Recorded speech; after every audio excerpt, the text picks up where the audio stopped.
Bismillahirrahmanirrahim. Assalamu alaikum dear students. I hope you are well and good and welcome back to Meher Ujala Academy. In today's video we are going to discuss MCQs and question answers of chapter number 3, The Day the Dam Broke by James Grove Thurber. James Grove Thurber इस chapter के writer हैं और chapter का नाम है the day the dam broke.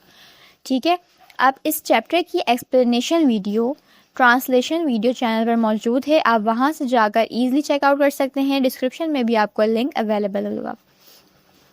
Explanation video देखने से क्या फ़ायदा होगा, आपको समझ में आ जाएगा कि चैप्टर में किस हवाले से बात हो रही है, चैप्टर की स्टोरी क्या है और लोगों के दरमियान पैनिक क्यों फैल गया था। इस चैप्टर में पता चलेगा आपको कि रूमर फैली थी एक, जिसकी वजह से क्या हुआ था, लोगों के दरमियान पैनिक फैल गया था। सब लोग इधर उधर सब कुछ छोड़ के अपना घर बार जैसे कि सैलाब आ जाता है इस तरीके से भाग रहे थे।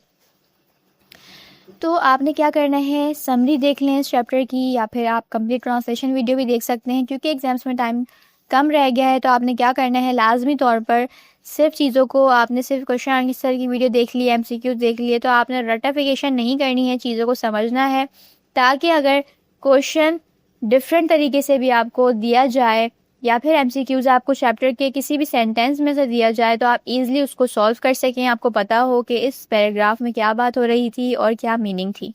तो आपको चैनल पर वीडियो मिल जाएगी, आप वहाँ से जाके इजीली इसकी एक्सप्लेनेशन वीडियो देख सकते हैं। उसके बाद हम मूव करते हैं MCQs और क्वेश्चन आंसर्स की तरफ। तो सबसे पहले हम चैप्टर के MCQs कर लेते हैं। यहाँ पर आपको स्क्रीन पर दिख रहा होगा, सबसे पहला जो हमारा MCQs है वो है the rumour the dam has broken triggered. अब यहाँ पे बोल रहे हैं कि रूमर जो है अफवाह, the dam has broken, dam टूट गया है। अब आप जब चैप्टर पढ़ेंगे या जिन्होंने चैप्टर पढ़ लिया है उनको पता होगा कि डैम तो टूटा ही नहीं था, ये एक रूमर थी। ठीक है, तो यहाँ पर पूछ रहे हैं हमसे कि जो टाइटल है द डैम हैज़ ब्रोकन, जो चैप्टर में बात हो रही थी कि डैम टूट चुका है, वो ट्रिगर यानी कि वो कब तेज़ी उसने अख्तियार करी, कब वो जो है वो ट्रिगर कर गया, या अफवाह कब ट्रिगर कर दी लोगों के दरमियान, किस तरीके से हुआ, ये स्टार्ट कैसे हुआ। तो यहाँ पर आपको 4 ऑप्शंस दिए हुए हैं। A ऑप्शन है, B है, C है एंड D है। ठीक है, तो पहला ऑप्शन है the celebration among people, assembly of mobs and on roads, panic among people और parade of the militia man.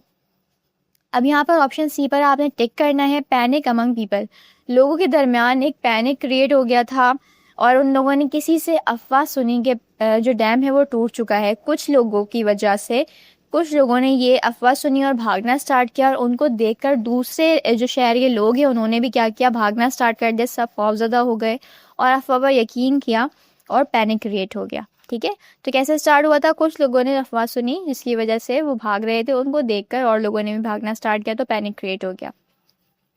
उसके बाद नंबर 2 है the grandfather mistakenly believes that the menace the city is facing during the flowed is.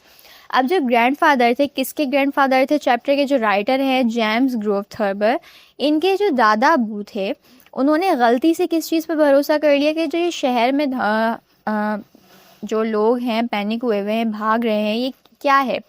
During the flowed, जो वो सैलाब के दौरान भाग रहे थे, यानी कि उन लोगों के सेंस में क्या था, रूमर कि डैम जो है वो टूट चुका है और सैलाब आने वाला है, लोग इसलिए भाग रहे थे। लेकिन दादा ने गलती से क्या चीज़ समझी। अब अगर आप चैप्टर आप रीड कर चुके हैं तो उनको पता होगा कि दादा ने गलती से इस बात को क्यों समझा, और जो नहीं पढ़ चुके हैं उनको मैं इन शॉर्ट बता दूं कि जो इस चैप्टर में दादा हैं जेम्स ग्रोव थर्बर के, उनको एक साइकोलॉजिकल प्रॉब्लम है जिसका नाम है नॉस्टैल्जिया। उसमें क्या होता है, उसमें ये होता है कि आप जो प्रेजेंट की मेमोरीज़ होती हैं आपकी और जो भी आप चीज़ें देख रहे होते हैं स्टिल, वो क्या होता है वो आप भूल जाते हैं थोड़ी देर बाद। लेकिन इस प्रॉब्लम में आप लोग को जो पास्ट की मेमोरीज़ होती हैं वो याद रहती हैं।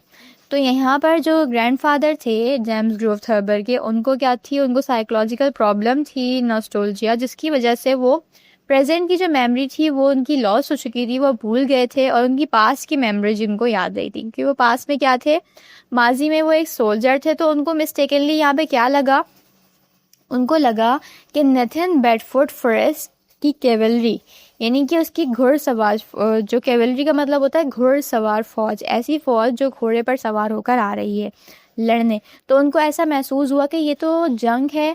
और यहाँ पर जो है ना नेथन बेडफोर्ड फॉरेस्ट एक अमेरिकन जो है वो सोल्जर था। ठीक है, चैप्टर रीड करेंगे तो आपको इसकी डिटेल और पता चल जाएगी। तो क्या हुआ, उसकी घुड़सवार फौज आ रही है। उनको ऐसा लगा कि ये जो लोग भाग रहे हैं, ये जो अफरा तफरी मची हुई है, वो जंग की वजह से है कि एक घुड़सवार फौज आ गई है लड़ने के लिए और वो हम सबको तबाह और बर्बाद करने वाली है, मारने वाली है, इसलिए लोग डर के भाग रहे हैं। उनको ये चीज़ समझ में आई थी। ठीक है, तो नंबर सी पर आपने टिक करना है। उसके बाद और भी ऑप्शन है आपके पास, the national guard, the gang of robbers, the city engineers, लेकिन आपने सी पर टिक करना है क्योंकि दादा को लगा था कि नेथन बेडफोर्ड फॉरेस्ट कैवलरी आ रही है। ठीक है, इस पर आप टिक कर लीजिएगा। उसके बाद नंबर 3 है, the misconception about the dam breaking that cause panic was. अब यहाँ पर हमसे पूछ रहे हैं कि जो मिसकॉन्सेप्शन थी कि the dam breaking that cause panic was, के अगर डैम टूटा है, जो डैम टूट चुका है, तो लोगों को क्या मिसकॉन्सेप्शन थी कि हम लोग क्यों भाग रहे हैं, वो लोग क्यों भाग रहे थे। तो यहाँ पर आपको ऑप्शन दिए हैं, पैनिक क्यों क्रिएट हुआ, लोगों ने भागना शुरू किया, किस वजह से भागना शुरू किया, कि डैम टूट चुका है तो उसकी वजह क्या थी भागने की उनकी। तो यहाँ पर आपसे पूछे उनको क्या मिसकॉन्सेप्शन था। तब यहाँ पर लिखेंगे ए बी सी डी, जो हमारे पास ऑप्शन है। The east side was in immediate danger, पहला ऑप्शन है आपके पास। दूसरा है high street would be engulf in flood water. Number C option है the water level would rise over 2 feets, the west side was under 30 feets of water. अब यहाँ पर आपने बी पर टिक करना है, high street would be engulf in flood water. अब लोगों को क्या मिसकॉन्सेप्शन थी कि डैम जो है वो टूट चुका है, जिसकी वजह से क्या होगा, हाई स्ट्रीट एक गली थी, एक रोड था जो कि ईस्ट और वेस्ट के दरमियान था। ठीक है, जो उसको मिलाता था आपस में, ईस्ट और वेस्ट को। तो लोगों को लगा कि जो डैम है वो टूट चुका है, उसकी वजह से क्या होगा, अगर हमने अपनी जान बचा के ना भागे तो हाई स्ट्रीट पर जो है वो सैलाब का पानी भर जाएगा, जिसकी वजह से हम डूब के मर सकते हैं। तो सब लोगों ने क्या किया, भागना स्टार्ट कर दिया। तो ये मिसकॉन्सेप्शन थी उनकी कि डैम टूट चुका है, सैलाब का पानी भर जाएगा, जबकि लोगों को इतनी ज़्यादा पैनिक लोगों ने क्रिएट कर लिया था अपने ही आपस में कि उनको ये एहसास ही नहीं रहा कि जो डैम का जो पानी है वो इतना ज़्यादा मौजूद नहीं है वहाँ पर। ये भी आप चैप्टर पढ़ेंगे तो आपको डिटेल समझ में आ जाएगी। इसलिए बहुत ज़रूरी है कि आप कभी भी जब क्वेश्चन आंसर करते हैं किसी चैप्टर के, तो एटलीस्ट आपको समरी मालूम हो उस चैप्टर की कि चैप्टर में क्या बातें हुई हैं, ताकि बहुत ज़्यादा आसानी हो जाती है फिर आपको खुद से सॉल्व करने में MCQs। ठीक है, उसके बाद यहाँ पर जो है हम डिस्कस कर रहे थे MCQ 3, तो इसमें ये एक चीज़ चैप्टर में थी कि लोगों ने जब पैनिक क्रिएट किया, भागना स्टार्ट किया, तो उनको ये चीज़ याद ही नहीं रही कि अगर तो सैलाब आता भी है तो वो ईस्ट साइड पर नहीं आएगा। लोगों के घर कहाँ पर बने हुए थे, ईस्ट पर बने हुए थे। ठीक है, जहाँ पर सैलाब आने का ख़तरा था ही नहीं। ठीक है, तो इस चीज़ को लोगों ने सोचा नहीं ठीक से और बस पैनिक क्रिएट किया और भागना स्टार्ट कर दिया था। अब उसके बाद यहाँ पर एक कैरेक्टर है जिनको मेंशन करके बात की जा रही है। ये नंबर 4 पर है, what did doctor Malory mistake for the sound of rushing water. अब जो डॉक्टर मैलरी हैं, जब वो भी इसी पैनिक में लोगों में भाग रहे थे, दौड़ रहे थे अपनी जान बचाने के लिए, तो उनको क्या गलती हुई, उनको लगा बहते हुए पानी आ रहा है, लेकिन उनको किस चीज़ की आवाज़ से महसूस हुआ कि ये सैलाब का बहता हुआ पानी है। उसके बाद यहाँ पे 4 ऑप्शन है, traffic noise, a fire alarm, swishing of roller skates, children playing.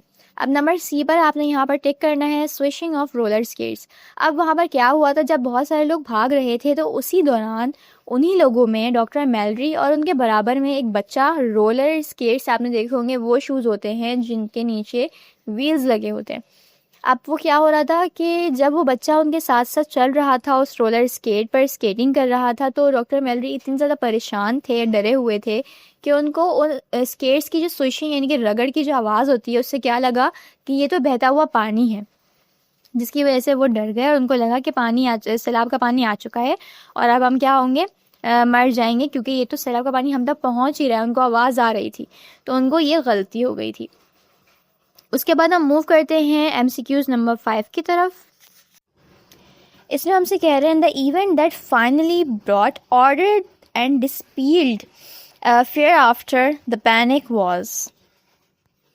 यहाँ पे हमसे पूछ रहे हैं कि जो ये इवेंट था, यानी कि इवेंट कह रहे हैं कि ये जो अफरा तफरी जो लोग भाग रहे थे, ये वाला जो वक्त था जब शहर में कोलंबस सिटी में जो है वो अफरा तफरी फैल गई थी, तो आखिरकार ये सब कुछ जब अफरा तफरी फैली, इसके बाद क्या ऐसा ऑर्डर आया जिसकी वजह से ये सब कुछ फाइनल हुआ, ख़त्म हुआ और पैनिक ख़त्म हो गया और लोगों ने सुकून का सांस लिया। तो 4 ऑप्शंस हैं यहाँ पर। Five fighters arriving, militia man announcing a dam had not broken, the rain stopping, the river level dropping. तो नंबर 2 पर आपने नंबर बी यानी कि बी ऑप्शन पर आपने टिक करना है, militia man announcing the dam had not broken. अच्छा, यहाँ पर भी एक स्टोरी है कि जब मिलिशिया मैन ऑर्डर देने के लिए आए थे तो वहाँ पर क्या हुआ था, वो लोग इतने ज़्यादा डरे हुए थे कि जब मिलिशिया मैन जो थे, मिलिशिया मैन कहते हैं कि जो ट्रक्स पर टैंकर्स पर सोल्जर्स आते हैं, उनके हाथ में आप कह लें कि जो फ़ोन्स होते हैं बड़े बड़े, और वो उससे ऑर्डर पास कर रहे होते हैं पैनिक को रोकने के लिए। उन्होंने कहा the dam had not broken, जो डैम है वो नहीं टूटा है। ज़ोर ज़ोर से उन्होंने कहना स्टार्ट किया, अनाउंस करना स्टार्ट किया, ताकि जो लोग हैं वो रुक जाएं, अफरा तफरी ख़त्म हो जाए, पैनिक ख़त्म हो जाए और सब सुकून के सांस लें। अब जब मिलिशिया मैन का टैंकर वहाँ पर आया और सब लोगों ने बोलना स्टार्ट किया अपने मोबाइल्स पर, ज़ोर ज़ोर से उन्होंने ऑर्डर देना स्टार्ट किया कि जो डैम है वो नहीं टूटा है, तो लोगों को समझ में आया, वहाँ पे जो लोग थे वो इतने परेशान हाल थे, उनको ये समझ में आया कि मिलिशिया मैन आके अब ये जो है ऑथेंटिकेशन दे रहे हैं, बता रहे हैं कि डैम अब टूटा है। यानी कि उन लोगों को लगा अब तो कंफर्मेशन हो गई, क्योंकि सोल्जर्स ने आके ये चीज़ जो है वो डिक्लेयर कर दी, बता दी है। तो उन लोग इतने मतलब लोग वहाँ पे इतने ज़्यादा पैनिक में थे, परेशान थे, कोई भी अपने जहन का काम नहीं कर रहा था, सब लोग बहुत ज़्यादा डरे हुए थे, जिसकी वजह से उनको ये चीज़ भी जो ऑर्डर था मिलिशिया मैन्स की तरफ से कि डैम नहीं टूटा है, तो उनको समझ में आया कि डैम अब टूटा है। ठीक है, तो आपने नंबर बी पर टिक कर लेना है कि डैम, जब मिलिशिया मैन आया उन्होंने अनाउंस किया the dam had not broken, तो लोगों को क्या हुआ था, पैनिक जो थे वो परेशान हाल थे वो रुक गया था, ख़त्म हो गया था और सब रिलैक्स हो गए थे। उसके बाद नंबर 6 है the author's mother took eggs and loaves of bread with her and thought to. अब यहाँ पे हमसे पूछ रहे हैं कि जो ऑथर की माँ थी, मदर थी, वालदा थी, किसकी वालदा, जेम्स रूफ थर्बर की, उन्होंने क्या किया, अपने साथ कुछ अंडे लिए थे, उन्होंने कुछ डज़न अंडे थे वो लिए थे, और ब्रेड, लूव्स कहते हैं पूरा पूरा जो होल ब्रेड होता है ना, पीस होता है लंबाई में जो आप कह लें वो होता है, वो उन्होंने अपने साथ लिए थे। और क्या सोच रही थी वो, उन्होंने क्या सोचा ये सब कुछ उठा के लेके जाते हुए, तो यहाँ पर 4 ऑप्शंस में से आपने नंबर सी पर टिक करना है, take refuge in the top of memorial hall. वहाँ पर उस शहर में एक मेमोरियल हॉल था जो सोल्जर्स की, जिसमें मेमोरीज थी, बहुत सारी चीज़ें रखी हुई थी। उन्होंने सोचा, वालदा जो थी उन्होंने सोचा कि हम क्या करेंगे, हम यहाँ पर जाके स्टे करेंगे, मेमोरियल हॉल के ऊपर वाले रूम में जाकर स्टे करेंगे जहाँ पे हम सेफ रह सकते हैं। उसके बाद नंबर 7 है आफ्टर 2 ईयर्स, 2 साल बाद, द सिटी रेजिडेंट्स जो शहर में रहने वाले थे, मकीन थे, reaction to the incident was that, क्या उनका रद्द-ए-अमल था इस चीज़ पर कि वो जो पैनिक हुए थे, क्रिएट हुआ था, सब लोग दौड़ रहे थे, भाग रहे थे, तो सब लोगों का इस पर क्या रद्द-ए-अमल था। 2 साल बाद की बात पूछ रहे हैं। तो आपने नंबर 1 पर टिक करना है, ऑप्शन ए पर टिक करना है, दे लाफ्ड अबाउट इट जोकिंगली, वो हंसते थे इस पर, उनको एक मजाक लगता था, बहुत ही फ़नी चीज़ थी कि किसी ने भी नहीं सोचा और बगैर सोचे समझे बस भागना स्टार्ट कर दिया था पूरे शहर वालों ने। उनमें से कोई एक इंसान भी ऐसा नहीं था जो चीज़ों को सोचता, समझता और पैनिक को, मतलब जो पैनिक क्रिएट करने से रोक सकता था कोई भी इंसान सवाल करके, लेकिन किसी ने भी ऐसा नहीं किया, सब ने भागना बस स्टार्ट कर दिया था। ठीक है, तो नंबर ए पर आपने टिक करना है। यहाँ पर और भी ऑप्शन है, they still spoke about it with fear as if nothing had happened, they celebrated it as a historic event, तो ये पर आप टिक कर लेंगे कि they laughed about it jokingly, कि वो हंसते थे। नंबर 8 है और लास्ट MCQs है हमारा ये, what does a story reveal about human behaviour in groups. अब कहते हैं कि ये जो स्टोरी थी ये क्या चीज़ जो है वो बताती है या रिवील करती है, फाश करती है, किस चीज़ को, ह्यूमन बिहेवियर इन ग्रुप्स, जो उस वक्त लोग भाग रहे थे उनके बिहेवियर्स को किस तरीके से आप एक्सप्लेन करेंगे स्टोरी में। तो नंबर सी पर, ऑप्शन सी पर आपने टिक करना है, panic can spread quickly without reason, के वो जो ग्रुप्स में लोग भाग रहे थे बगैर किसी वजह के, बगैर किसी रीज़न के, क्या हुआ था, पैनिक बहुत जल्दी से फैल गया था, बहुत जल्दी से लोगों ने अपने अंदर खौफ को पैदा कर लिया और बस भागना स्टार्ट कर दिया बगैर सोचे समझे। ठीक है, तो नंबर सी पर आप टिक कर लेंगे। उसके बाद एक और हमारे पास एक और MCQs हमारे पास है यहाँ पर। अब MCQs नंबर 9 ये भी देख लेते हैं, लास्ट MCQs है हमारा ये, द टेक्स्ट, यानी कि ये जो टेक्स्ट हम पढ़ रहे हैं, the day the dam broke chapter जो था, इज़ इन नेचर। अब यहाँ पे हमसे पूछ रहे हैं कि ये किस तरीके की, कह लें कि हमारे पास स्टोरी किस तरीके की थी, स्टोरी थी ये।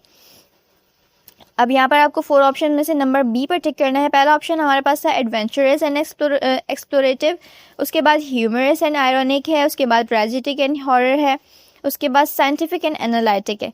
आपने इन चारों में से कौन सा ऑप्शन टिक करना है। देखें अब यहाँ पे हमसे पूछा जा रहा है कि ये जो चैप्टर हमने पढ़ा the day the dam broke, ये मतलब इसके आपको इसको किस चीज़ से एक वर्ड से डिफ़ाइन करेंगे कि इस चैप्टर को पढ़ने के बाद आपको क्या लगा कि ये चैप्टर जो है, ये टेक्स्ट जो है वो किस तरीके की नेचर से जो है वो रिलेट करेगा। अब यहाँ पर आपने ऑप्शन पर टिक करना है, नंबर बी ऑप्शन पर आपने टिक करना है जिसमें लिखा हुआ है ह्यूमरस एंड आयरनिक। ह्यूमरस कहते हैं मज़ाहिया, ठीक है, और उसके बाद आयरनिक कहते हैं तंजिया अंदाज को, ठीक है, यानी कि जो इवेंट है उसको हम रिलेट करेंगे। लोग तंज भी कर सकते हैं जिस पे कि आप बगैर सोचे समझे लोगों ने भागना स्टार्ट किया, तो किसी ने सोचा क्यों नहीं, किसी ने सवाल क्यों नहीं किया, किसी के भी जहन में ख्याल नहीं आया पूछने का कि सैलाब आ रहा है किसी को। अब आप ये सोचेंगे आप भाग रहे हैं लेकिन आपको आवाज़ भी नहीं आ रही कि सैलाब के पानी की बहने की आवाज़ हो या फिर किसी और चीज़ की आवाज़ हो, तो किसी ने भी जहन से अपने काम नहीं लिया, सोचा नहीं। और ह्यूमरस यहाँ पे इसलिए कह रहे हैं क्योंकि ये बहुत फ़नी चीज़ भी है, बहुत मज़ाहिया बात भी है कि सब ने अपने घरों को छोड़ दिया, अपनी बीवी बच्चों को छोड़ दिया, ऑफिस से निकल आए और भागना स्टार्ट कर दिया। अब देखें जिन जिन लोगों ने अपनी बीवियों को छोड़ के घर से भागना स्टार्ट किया था, अब सैलाब तो आया नहीं था, अब जब वो वापस घर गए होंगे तो उनके साथ क्या हुआ होगा। ये भी एक बहुत फ़नी सी चीज़ थी इस चैप्टर के अंदर कि जो लोग सब कुछ छोड़कर भाग रहे थे, अपने घर वालों को छोड़कर भाग रहे थे, अब जब वो वापस घर जाएंगे तो क्या मतलब उनके जो क्लैशेस होंगे या फिर एक जो डिस्कशन होगी वो किस तरीके की होगी। तो बहुत ज़्यादा ये शर्मिंदगी की बात भी है, ठीक है। तो हम इसे यहाँ पे रिलेट करेंगे ह्यूमरस एंड आयरॉनिक टेक्स्ट से, ठीक है। यहाँ पर हमारे MCQs कंप्लीट हो गए हैं। उसके बाद हम यहाँ पर क्या करेंगे, क्वेश्चन आंसर्स की तरफ मूव करेंगे। हमारे पास total question answers 8 question answers हैं जिसमें हम फर्स्ट रीड करना स्टार्ट करते हैं। तो पहला हमारा सवाल यहाँ पर है what and where did the panic start. अब हमसे यहाँ पे पूछ रहे हैं कि पैनिक जो था वो किस तरीके से मतलब कब स्टार्ट हुआ और कहाँ पर शुरू हुआ था। पैनिक जो क्रिएट हुआ था वो कैसे शुरू हुआ था, जो अफरा तफरी थी, जो परेशानी थी, ये सब कैसे शुरू हुआ, कहाँ शुरू हुआ था। उसके बाद तो हम यहाँ पर रिप्लाई करेंगे, आंसर में लिखेंगे। आप यहाँ पर हेडिंग भी लगा सकते हैं लेकिन आप यहाँ पर डायरेक्टली भी लिखना चाहेंगे तो ऐसे लिखेंगे the panic started in Columbus Ohio in 1913 when a rumor spread that the dam on the Scotty River had broken। अब यहाँ पे हमें कह रहे हैं कि जो पैनिक स्टार्ट हुआ था कहाँ पर, कोलंबस के ओहायो सिटी में इन 1913। अब ये 1913 की बात हो रही है, तब की बात है, ये बहुत पहले की बात है। 1913 में कोलंबस ओहायो में एक रूमर फैला, यानी कि एक अफवाह फैली कि डैम टूट चुका है, कहाँ पर, स्क्वायर रिवर हैड ब्रोकन, टूट चुका है। तो सब लोगों ने क्या किया, एक पैनिक स्टार्ट हो गया। जब लोगों ने एक दूसरे से ये बात सुनी कि जो है वो क्या हुआ है, डैम टूट चुका है, तो सबको अपनी ज़िंदगी की परवाह हुई, अपनी जानों की परवाह हुई, तो किसी ने भी सवाल नहीं किया, बस भागना स्टार्ट कर दिया था। तो ये कब शुरू हुआ था, 1913 की बात है, कोलंबस में, ओहायो में, ठीक है। उसके बाद नीचे आप लिखेंगे people misinterpreted the sudden rush of crowds running eastward away from the river as a real danger and without verifying the news the whole city began fleeing in terror. क्या हुआ था, लोगों ने डर का माहौल सबके दिलों में पैदा हो गया था और सब लोगों ने ईस्टवर्ड भागना स्टार्ट कर दिया था, बस दूर भागना स्टार्ट कर, यानी कि मशरिक से दूर भागना स्टार्ट कर दिया, जैसे कि बहुत ज़्यादा ख़तरे की बात हो, रियल डेंजर हो, बहुत ज़्यादा ख़तरे की बात हो। विदाउट वेरीफाइंग द न्यूज़, बस अफवाह सुनी और न्यूज़ को, यानी कि इस खबर को वेरीफाई नहीं किया, उन्होंने इसकी जो है वो तस्दीक नहीं की और बस भागना शुरू कर दिया था, ठीक है। मूव करते हैं क्वेश्चन नंबर 2 की तरफ, जिसमें हमसे पूछा जा रहा है कि in what ways does the text illustrate the theme of mob mentality. अब इस सवाल में हमसे पूछ रहे हैं कि जो टेक्स्ट था, जो डैम टूटा, ये जो टेक्स्ट है इसमें लोगों की जो मेंटालिटी थी वो कैसे सामने है, मतलब उनकी मेंटालिटी को हमने डिस्क्राइब करना है कि जब डैम टूटा और लोगों ने भागना स्टार्ट किया, जो पैनिक क्रिएट हुआ, उसमें जो लोगों की जहनीत थी, लोगों के सोचने का तरीका क्या था, लोगों ने किस तरीके से अपने जहन को, अपनी अकल को इस्तेमाल किया, उनकी मेंटालिटी के बारे में कुछ डिस्क्राइब करें। तो अब यहाँ पर हम नीचे आंसर में लिखेंगे ना, the text the day the dam broke clearly shows the theme of mob mentality. यानी कि अब यहाँ पर कह रहे हैं कि जिस दिन डैम टूटा, ये जो टेक्स्ट है कि the day the dam broke, वो क्लियरली शो करता है मॉब मेंटालिटी को। When the rumor spread that the dam had broken, जब ये अफवाह फैली थी कि जो डैम है जो टूट चुका है, जो बंद टूट चुका है, people did not stop to check if it was true. अब यहाँ पे वो कहते हैं कि जब ये अफवाह फैली कि बंद टूट चुका है, डैम टूट चुका है, कोई भी नहीं रुका, किसी ने भी इस बात की तस्दीक करने की कोशिश नहीं की कि ये सच भी है या नहीं। इंस्टेड, उसके बजाय, they followed the crowd and start running in fair. उन लोगों ने क्या किया, जो ग्रुप था उन लोगों को फॉलो करना स्टार्ट कर दिया, जो भीड़ थी उन लोगों को यानी कि उनके पीछे पीछे जाना शुरू कर दिया, खौफ के मारे दौड़ना स्टार्ट कर दिया, किसी ने भी तस्दीक करने की कोशिश नहीं की। One persons action quickly influence others.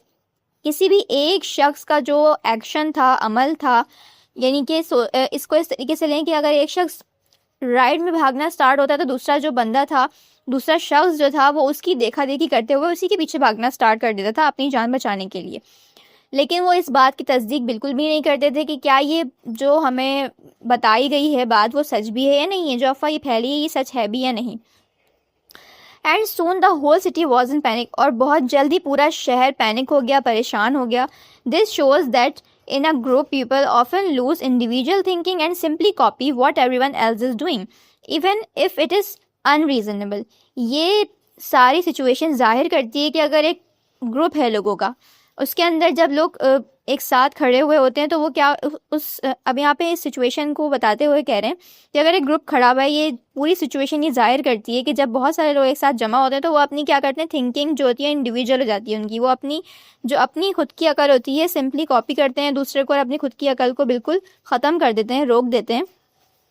चाहे वो कोई भी काम ऐसा, उनमें से जितने भी ग्रुप के लोग हैं उनमें से कोई भी अगर एक भी बंदा अनरीजनेबल काम कर रहा है, किसी बेवजह कोई भी काम कर रहा है, फजूल सा काम भी कर रहा है, तो बाकी लोग क्या करते हैं, उसकी कॉपी करना स्टार्ट कर देते हैं, उसकी देखा देखी करना स्टार्ट कर देते हैं और अपने आप से कुछ भी नहीं सोचते और चेक करने की कोशिश भी नहीं करते कि जो रूमर फैला है, जो बात वो कोई सामने वाला कर रहा है, उसकी तस्दीक करने की कोशिश नहीं करते, सिर्फ कॉपी करते हैं बगैर कुछ सोचे समझे।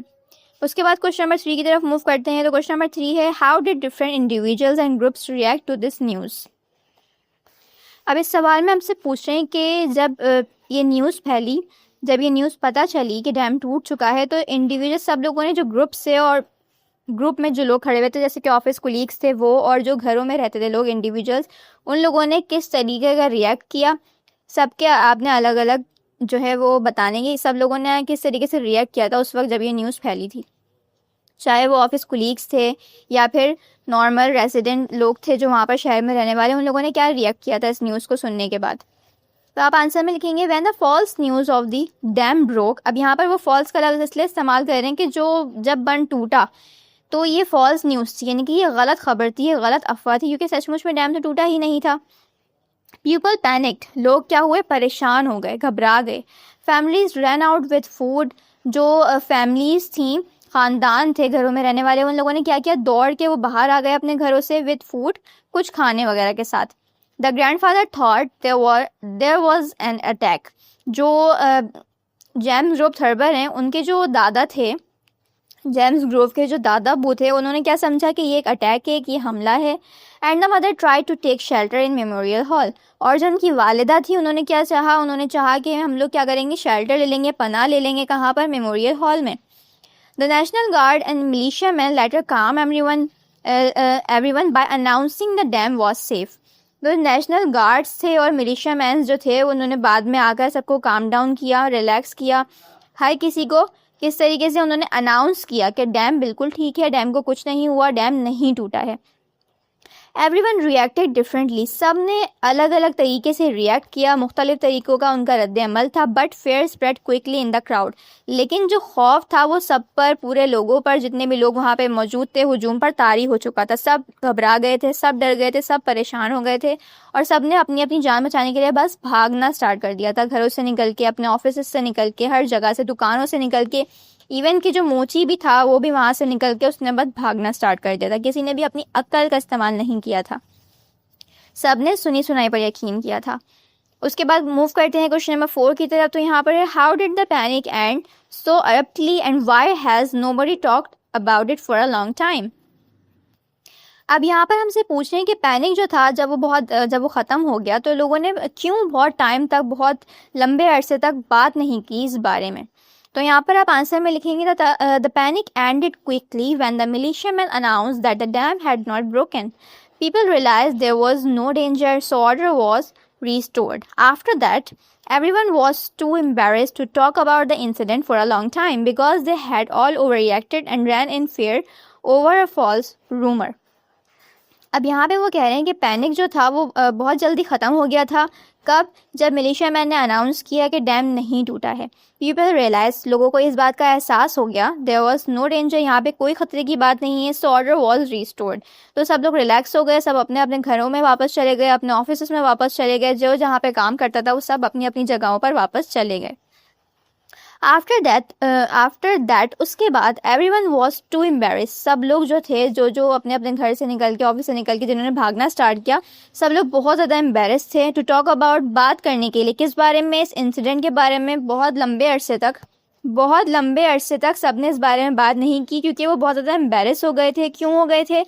Because they had all over reacted, क्योंकि सब ने ओवर रिएक्ट किया था, क्योंकि ये एक गलत खबर थी, एक फॉल्स रूमर थी. सब लोगों ने सिर्फ खौफ में भागना स्टार्ट कर दिया था इस एक गलत अफवाह के पीछे. किसी ने भी इस बात की तस्दीक करने की कोशिश नहीं की थी कि ये जो रूमर है, ये जो अफवाह है, ये सच भी है या नहीं है. बस सब ने खौफ से अपने अपने घरों से निकल के अपने अपने ख़ानदानों को छोड़ के भागना स्टार्ट कर दिया था. इसलिए वो शर्मिंदा थे और इस बारे में बहुत लंबे अरसे तक आपस में बातें नहीं की. उसके बाद हम मूव करते हैं क्वेश्चन नंबर 5 की तरफ. तो यहाँ पे हमसे पूछ रहे हैं, how long did the panic last, how was the order restored. अब यहाँ पे पूछ रहे हैं कि जो पैनिक था ये कब तक रहा और सब कुछ ठीक कब हुआ. अब क्वेश्चन नंबर 5 में आपसे 2 सवाल एक साथ पूछे गए हैं कि जो अफरा तफरी है वो कब तक रही थी और कब सब कुछ रिलैक्स हो गया था, बहुत सुकून में आ गए थे और सब लोगों को पता चल गया था कि अब कोई ख़तरे की बात नहीं है. तो सबसे पहले आप पहले सवाल का जवाब देंगे कि जो अफरा तफरी है कब तक रही. आप लिखेंगे the panic lasted only a little while just until the militiaman arrived. कि जो पैनिक थी, जो परेशानी थी, जो घबराहट थी लोगों के दरमियान, वो सिर्फ कुछ देर के लिए रही. कब तक? जब तक मिलिशियामैन जो है वहाँ पर नहीं पहुँचे थे. The order was restored when they announce. और सब कुछ सुकून में तब आ गया जब उन्होंने ये ऑर्डर दिया, अनाउंस किया कि डैम नहीं टूटा है. एंड पीपल रियलाइज, और फिर लोगों को एहसास हो गया, देयर वॉज नो डेंजर, यहाँ पे कोई खतरे की बात नहीं है. So everyone calm down quickly. और तो सब बहुत जल्दी काम डाउन हो गए थे, रिलैक्स हो गए थे और उनको पता चल गया था यहाँ पर कोई भी खतरे की बात नहीं है, हम लोग सेफ हैं. उसके बाद क्वेश्चन नंबर 6 की तरफ मूव करते हैं. तो यहाँ पर हमसे पूछ रहे हैं, how does the author describe the business and behaviour of people in Columbus the next day of the panic. अब यहाँ पे पूछ रहे हैं कि जिस दिन ऑथर जो है वो डिस्क्राइब करते हैं, किस तरीके से ऑथर डिस्क्राइब करते हैं इस बात को कि जो बिजनेसमैन थे या फिर लोगों के रोज़मर्रा के जो काम थे या उनके रवैये थे लोगों के, जो कोलंबस में रहते थे लोग, अगले ही दिन इस पैनिक के, इस परेशानी के जो रूमर फैली थी, जो ये अफवाह फैली थी, लोगों ने इस पर जो रिएक्ट किया, उसके बाद उसके अगले दिन लोग अपने काम में किस तरीके से मुलव्विस हो गए और उनके रवैये क्या थे. तो ये आपने डिस्क्राइब करना है. द नेक्स्ट डे, अगले दिन, the author describe the people of Columbus as going about their business as usual. अब यहाँ पर जो ऑथर हैं, ऑथर कौन है अब इसके? वो हैं जेम्स रोव थर्बर. वो डिस्क्राइब करते हैं इस बात को, इस पूरे सिनेरियो को, कि अगले दिन लोग जो थे कोलंबस में रहने वाले, as going about their business, अपने अपने कामों पर, एज यूजुअल, जैसे कि वो रोज़ जाते थे उसी तरीके से गए अपने अपने कामों पर. ट्राइंग टू एक्ट नॉर्मल, और उन्होंने कोशिश करी बहुत ज़्यादा नॉर्मल एक्ट करने की. Everyone pretended nothing had happen. जितने भी लोग थे सब लोगों ने दिखावा करने की कोशिश करी कि कुछ भी नहीं हुआ था, एक दिन पहले सब कुछ रिलैक्स है और हम रोज़ जैसे काम करते हैं बिल्कुल वैसे ही सब काम कर रहे थे. Even though they were still embarrassed bye there panic. लेकिन फिर भी सब लोग अपने आप में एम्बेरस थे, शर्मिंदा थे, क्योंकि जो एक दिन पहले पैनिक हुआ था उस वजह से. People talk quietly about the event. लोगों ने इस बारे में बिल्कुल भी बात नहीं करी.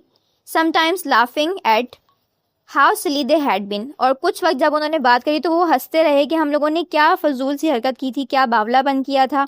किसी ने भी इस चीज़ की तस्दीक नहीं करी, बस हम लोगों ने अपने हर काम छोड़ के घर से भागना स्टार्ट कर दिया. But most try to ignore it. और बहुत से लोग ऐसे थे जिन्होंने कोशिश करी कि हम इस चीज़ को इग्नोर करें, इसके बारे में बात ना करें. And continue their daily routine. और अपनी रोज़मर्रा की जो ज़िंदगी है उसको कंटिन्यू करें और जो भी हम काम करते हैं बस उसमें मुलव्विस रहें, इस बारे में जिक्र भी ना करें, क्योंकि वो बहुत ज़्यादा शर्मिंदा थे. बहुत सारे लोग इस तरह के थे जिन्होंने अपने घर वालों को छोड़कर ऑफिस कोलीग्स को छोड़कर घर से ऑफिस से भागना स्टार्ट कर दिया था, बिल्कुल अकेले, सिर्फ अपनी जान बचाने के लिए। वो सेल्फिश हो गए थे, इसलिए भी वो बहुत ज़्यादा एम्बेरस थे और इस बारे में बात नहीं करना चाहते थे। उसके बाद मूव करते हैं क्वेश्चन नंबर 7 की तरफ। तो यहाँ पर describe the response of law enforcement, fire fighters and military personnel during the panic. How did their actions demonstrate civic duty. अब क्वेश्चन नंबर 7 में हमसे पूछ रहे हैं कि describe the response of law enforcement, fire fighters and military personnel during the panic. How did their actions demonstrate civic duty. अब ये जो पैनिक फैला था, जो घबराहट थी लोगों के दरमियान, लोगों के दिलों में जो खौफ था, उस दौरान जो कानून नाफिज करने वाले इदारे हैं, फायर फाइटर्स हैं, फौजी एहलकार थे, उनका क्या रद्द-ए-अमल था, उसे आपने डिस्क्राइब करना है, उसकी आपने वजाहत करनी है।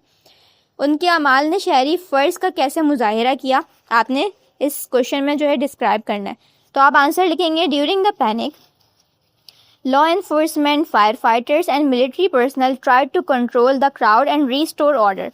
At first, they were confused like everyone else, but they quickly announced that the dam had not broken. Their calm and organized response helped stop the chaos. This showed civic duty because they worked to protect citizens and prevent harm, even in a confusing and frightening situation. अब यहाँ पर वो कह रहे हैं कि घबराहट के दौरान ये जो अफरा तफरी फैली हुई थी, लोगों में खौफ फैला हुआ था, उस दौरान जो कानून नाफिज करने वाले इदारे थे, फायर फाइटर्स और फौजी एहलकारों ने हुजूम पर काबू पाने और अमन बहाल करने की पूरी कोशिश की। सबसे पहले वो भी बहुत ज़्यादा परेशान हो गए। जब उन्होंने लोगों को इतना परेशान और खौफजदा देखा तो वो भी उनकी तरह ही उलझन का शिकार हो गए। लेकिन उन्होंने जल्दी ही ऐलान कर दिया कि डैम नहीं टूटा, जिसकी वजह से लोग बहुत ज़्यादा रिलैक्स हो गए कि उनका जो बहुत ही ज़्यादा पुरसुकून और मुनज़्ज़म रद्द-ए-अमल था, जिसकी वजह से अफरा तफरी रुक गई। बहुत ज़्यादा अफरा तफरी को रोकने में मदद की उनकी इस अनाउंसमेंट ने, जिसकी वजह से जो शहरी थे वो बहुत ज़्यादा रिलैक्स हो गए। सब लोग अपनी अपनी जगह पर रुक गए, उन्होंने भागना रोक दिया। उन्होंने अपना पूरा शहरी फ़र्ज को वो जाहिर किया, क्योंकि उन्होंने शहरियों की हिफाजत और नुकसान रोकने के लिए काम किया। यहाँ तक कि इतनी ज़्यादा खौफनाक सूरत हाल में भी उन्होंने आकर फ़ौरन अनाउंसमेंट की, लोगों को बचाया और समझाया कि डैम नहीं टूटा है, आप लोग बहुत ज़्यादा सेफ़ हैं और किसी को भी कहीं भी जाने की ज़रूरत नहीं है, सब अपने अपने घर और ऑफिस में वापस जा सकते हैं।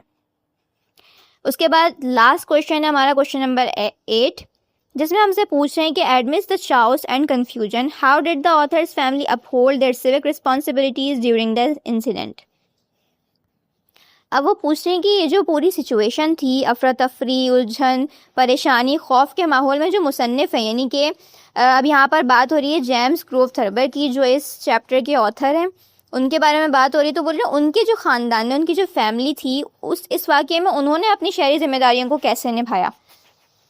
तो आप यहाँ पर आंसर में लिखेंगे amidst the chaos the author's family tried to stay calm and take care of themselves safely. The mother collected food and planned a safe place to stay, while the grandfather stayed alert and watched the situation carefully. Even though they were scared, they looked out for each other and acted responsibly, showing their sense of civic duty by staying organized and not adding to the confusion. अब यहाँ पे वो कह रहे हैं कि जो author की फैमिली थी, उन्होंने बहुत ज़्यादा कोशिश करी, स्टे काम रहने की कोशिश करी, यानी कि पुरसुकून रहने की कोशिश करी, and take care of themselves safely, और उन्होंने अपने आप को महफूज करने की कोशिश की। द मदर, जो मदर थी जेम्स ग्रोव की, उन्होंने क्या किया, कुछ खाना इकट्ठा किया और प्लान किया उन्होंने कि हम एक सेफ़ जगह पर, एक सेफ़ एरिया में जाएंगे और वहाँ पर रुकने का उन्होंने सोचा, जो कि मेमोरियल हॉल था उस शहर का। उसके टॉप फ्लोर पर उन्होंने जाके शायद सोचा था कि हम उसके टॉप फ्लोर पर चले जाएंगे और वहाँ पर जाके उस रूम में हम स्टे करेंगे, रुक जाएंगे। वाइल द ग्रैंडफादर, और जो कि उनके दादा थे, जेम्स ग्रोव के दादा, वो उन्होंने क्या किया, वो अलर्ट थे हर वक्त, उन्होंने देखी सिचुएशन को और बहुत ज़्यादा कह लें कि बहुत ज़्यादा गौर से हर चीज़ को ऑब्ज़र्व करते रहे और देखते रहे कि सब कुछ क्या हो रहा है। उसके बाद उन्होंने क्या किया, उनका रद्द-ए-अमल था, क्योंकि आपको बताया था कि हम जो ग्रैंडफादर हैं जेम्स ग्रोव के, वो क्या हैं, एक साइकोलॉजिकल पेशेंट थे, जिसकी वजह से उन्हें पहले तो लगा ये अफरा तफरी क्या है, एक जंग का माहौल है, सब उन पर हमला करने आ रहे हैं। उसके बाद उनको बाद में समझ में आ गई थी और उन्होंने अपने घर वालों को क्या किया, सेफ जगह पर ले जाने की पूरी कोशिश की हुई थी। Even though they were scared, जबकि वो सारे घबराए हुए भी थे, यानी कि जो जेम्स ग्रोव के फैमिली मेम्बर्स थे, ख़ानदान वाले थे, वो सब खुद भी बहुत घबराए हुए थे। They look out of each other and acted responsible. लेकिन वो लोग क्या कर रहे थे, वो लोग सब एक दूसरे को देख रहे थे और लोगों की तरह उन लोगों ने एक दूसरे का साथ नहीं छोड़ा था, वो एक दूसरे को साथ लेते हुए एक साथ चल रहे थे। यानी कि उन्होंने बहुत सारे लोग वहाँ पर इस तरह के थे जिन्होंने अपनी बीवी को और घर वालों को, ऑफिस कुलीग्स को छोड़ के अकेले भागना स्टार्ट कर दिया था। लेकिन जेम्स ग्रोव के जो फैमिली मेम्बर्स थे, जिसमें उनके दादा, उनकी वालिदा, उनके वालिद थे और वो खुद मौजूद थे, उन्होंने क्या किया था, एक साथ रहे वो पूरी सिचुएशन में और सबको अपने साथ सेफ रखने की उन्होंने पूरी कोशिश की थी। Showing their sense of civic duty, उन्होंने क्या किया था, अपना जो पूरा जिम्मेदारी होती है, सिविक रिस्पॉन्सिबिलिटी होती है, पूरी जिम्मेदारी से उन्होंने एक दूसरे को थामे रखा और साथ साथ चलते रहे। बाय स्टेइंग ऑर्गेनाइज रहे and not adding to the confusion, और मज़ीद कन्फ्यूजन उन्होंने इस पूरी सिचुएशन में ऐड नहीं की थी। तो ये थे हमारे 8 क्वेश्चंस, जिसमें हमारे पास 9 MCQs थे जो कि आपको करवा दिए गए हैं, कंप्लीट एक्सप्लेन भी करवा दिए गए हैं तमाम चैप्टर्स। तो आई होप ये वीडियो आपको समझ में आई होगी, सारे सवाल आपको समझ में आए होंगे। कोई भी चीज़ नहीं समझ में आया करे तो कमेंट सेक्शन में लाजमी पूछा करें, एज सुन एज पॉसिबल आपको आपके हर सवाल का जवाब मिलेगा। अगर आप चैनल पर नए हैं तो चैनल को सब्सक्राइब कर लीजिएगा, साथ में लगे हुए बेल आइकन को प्रेस कर लिया करें ताकि आने वाली मज़ीद वीडियोज़ का नोटिफिकेशन आपको बर वक्त और बआसानी मिलता रहे। नेक्स्ट वीडियो तक के लिए अल्लाह हाफ़िज़।